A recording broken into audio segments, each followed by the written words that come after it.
Salut tout le monde, aujourd'hui dans cette vidéo nous allons expliquer la soustraction des nombres mixtes. Mais avant tout, si vous n'avez pas visionné les vidéos précédentes sur les fractions et les nombres mixtes, je vous conseille de le faire, car il y en a des notions que je ne répéterai plus ici. Pour ceux qui aiment, les liens de ces vidéos se trouvent dans la description. Alors comment soustraire des nombres fractionnaires?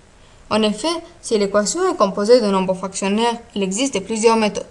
La plus simple reste cependant celle qui propose de transformer les nombres fractionnaires en fractions pour ensuite appliquer la même méthode que celle proposée pour la soustraction des fractions. Prenons l'exemple 50e moins 2 cinquièmes.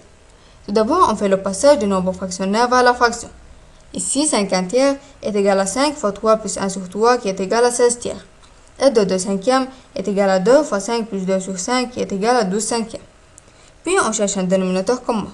En utilisant la méthode de la multiplication des dénominateurs, on obtient que le dénominateur commun est 3 fois 5 qui est 15.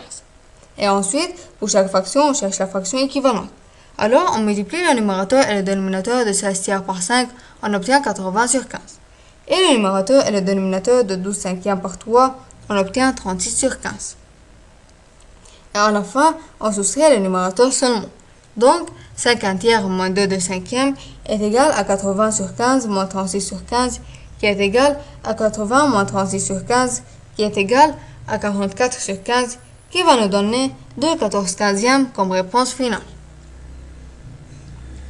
Remarque, il est toujours préférable d'écrire une réponse sous la forme d'une fraction irréductible à la fin d'un calcul, lorsqu'il est possible de le faire.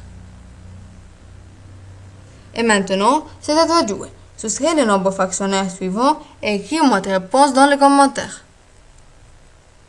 Et finalement, si vous avez profité de cette vidéo, mettez un like, partagez-la et abonnez-vous dans la chaîne pour recevoir tout ce qui est nouveau.